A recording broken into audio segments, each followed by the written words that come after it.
Ya, nama saya Naomi Marasian, Direktur Eksekutif Perkumpulan Terbatas untuk Pengkajian Pemberdayaan Masyarakat Adat Papua, atau yang dikenal dengan PT PPMA atau juga bisa disebut dengan PPMA. Nah, PPMA ini sudah kurang lebih sudah 30 tahun lebih ya bekerja untuk masyarakat adat, secara khusus untuk masyarakat adat di tanah Papua. Nah, PT PPMA basis atau kerja-kerja yang dilakukan itu lebih kepada pengorganisasian masyarakat adat dengan pendekatan wilayah adat, kemudian juga melalui pemetaan partisipatif, juga termasuk untuk membangun pemahaman kritis masyarakat adat. Itu kita juga ada kegiatan yang basisnya adalah pelatihan ya, yaitu pelatihan pendidikan hukum kritis, juga ada pelatihan untuk analisis sosial, juga ada ya pelatihan-pelatihan terkait dengan gender dan juga lingkungan hidup. Nah, kurang lebih pekerjaan atau kerja-kerja yang sekarang sementara kita lakukan ini, bagaimana kita mengorganisir masyarakat adat dalam konteks mempersiapkan masyarakat adat, karena tantangan masyarakat adat itu cukup berat ya. Hari-hari ini kita lihat dengan perkembangan perubahan, baik itu di tatanan kebijakan, juga dengan pendekatan pembangunan yang dilakukan. Nah, itu kurang lebih kita lihat itu banyak sekali terjadi yang namanya gesekan sosial di masyarakat adat, karena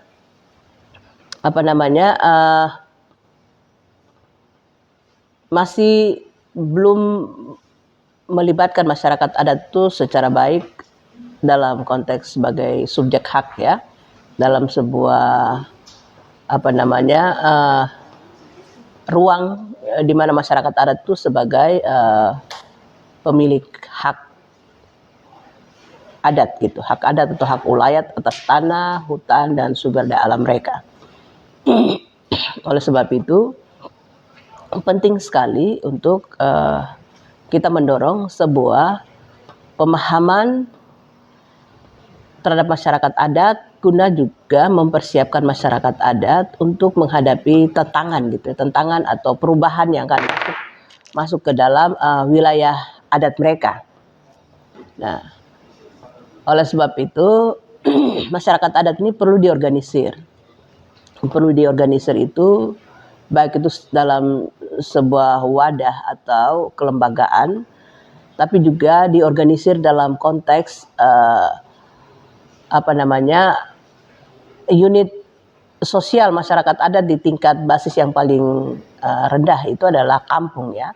Kampung, di dalam situ juga ada marga. Karena itu berhubungan erat dengan relasi hak, kepemilikan hak atas tanah dan sumber daya alam, dan juga dalam hubungannya dengan hak pemanfaatan atau pengelolaan gitu. Nah, kemudian masyarakat adat itu secara khusus kita lihat hari ini itu menjadi isu yang memang cukup dibilang cukup seksi ya. Karena masyarakat adat sedang memperjuangkan juga hak-hak mereka begitu. Sedang memperjuangkan hak-hak mereka, sementara bagaimana menjadi penting juga mendorong upaya perlindungan terhadap keberadaan masyarakat adat dari sisi legalitas dalam konteks sebuah kebijakan di daerah gitu, daerah dan juga kebijakan di konteks negara gitu. Nah, mungkin itu yang menjadi penting, sehingga ketika kita bicara masyarakat adat, maka kita bicara itu subjek hak gitu.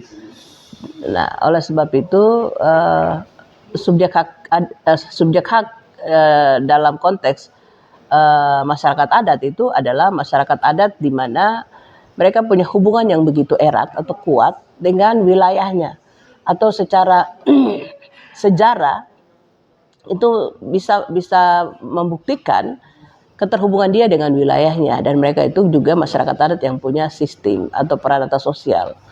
Dia punya hukum adat, dia punya sistem nilai, dia punya sistem religinya, dan kemudian juga sistem pola pemanfaatan ruang. Nah, itu menjadi penting sekali untuk mendapatkan perlindungan, pengakuan dan perlindungan bagi mereka. Nah, mungkin itu dulu. Ya, mungkin saya dalam proses ini kita akan lebih fokus kepada dua komunitas adat, yaitu satu di Kemtuk dan juga Klesi, Kemtuk dan Unurum, atau masuk di wilayah adat Oktim begitu ya. Nah, itu dia mewakili dua kampung. Untuk di Unurum Guai itu, distrik Unurum Guai itu ada Kampung Garusa dan Kampung Beneik, sementara di Kemtuk itu Kampung Nanbom dengan Kampung Kwanso. Nah, harapannya adalah dari pendekatan basis wilayah adat, tapi juga kampung ini kita berharap ada, pertama itu sharing pembelajaran terkait dengan persoalan-persoalan yang mereka hadapi juga di masyarakat. Kemudian selama mereka mengikuti pelatihan pendidikan kritis ini, kita berharap juga mereka juga memahami konstruksi hukum dalam konteks relasi hubungan masyarakat adat itu dalam sebuah negara gitu ya, secara hukum. Dan kemudian juga masyarakat adat juga itu sebagai bagian dari entitas sosial yang juga secara hukum itu mereka juga punya hak yang sama untuk sebagai manusia. Jadi mereka juga punya hak sebagai warga negara juga hak-hak mereka itu sebenarnya dilindungi juga secara hukum. Nah, itu mereka perlu memahami itu. Kemudian juga perlu juga mereka melakukan juga proses-proses advokasi terhadap persoalan-persoalan yang mereka hadapi gitu. Persoalan-persoalan mereka hadapi dalam konteks tadi untuk menjamin keadilan terhadap mereka sebagai bagian daripada warga negara. Nah, itu yang kita harapkan bahwa untuk dengan pelatihan ini dilakukan. Yang pertama itu ada sebuah kesadaran baru bagi masyarakat adat secara khusus untuk kemudian melakukan proses menata dirinya. Dan kemudian yang kita harapkan juga peserta ini menjadi agen perubahan atau menjadi agen hukum yang kemudian juga bisa melakukan proses-proses pendampingan terhadap masyarakat adatnya sendiri dalam rangka mencari solusi-solusi alternatif untuk memperjuangkan keadilan berkaitan dengan hak-hak mereka atas tanah, hutan dan sumber daya alam yang seringkali juga mereka mengalami yang namanya ketidakadilan.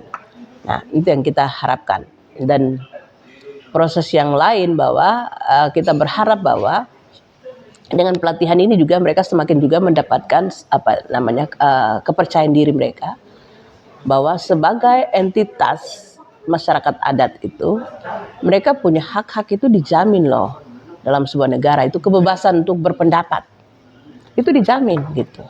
Dan sebenarnya kembali kepada Undang-Undang Dasar 1945, juga kita bicara dalam konteks otonomi khusus, bahwa masyarakat adat Papua secara khusus itu mereka itu punya hak gitu, punya hak untuk dihargai dan dihormati gitu. Nah, jadi kita berharap itu. Jadi dari kegiatan ini harapan kita adalah adanya kader-kader hukum di masyarakat adat yang kemudian juga bisa melakukan proses-proses mengorganisir masyarakatnya, tapi juga memfasilitasi proses menentukan kebijakan alternatif baik itu di tingkat kampung, peraturan kampung. Juga mereka juga bisa menjadi semacam speaker atau semacam champion yang akan juga bisa mewakili komunitasnya untuk menyampaikan hal-hal yang penting berkaitan dengan kebijakan-kebijakan yang tidak memberikan ruang atau yang tidak berpihak kepada masyarakat adat. Jadi untuk memperbaiki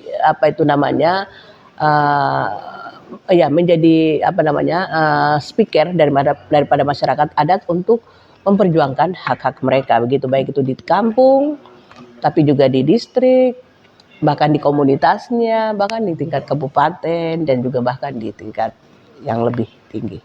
Mungkin seperti itu. Jadi selama 2 hari ini kita berharap ada pembekalan yang bisa mereka terima, tapi juga bisa ada potret sebuah realita dalam konteks mereka di masyarakat adat, itu bisa memberikan informasi yang cukup lengkap bagi mereka untuk punya bahan untuk kemudian juga membuat agenda-agenda yang perlu dilakukan oleh mereka. Begitu.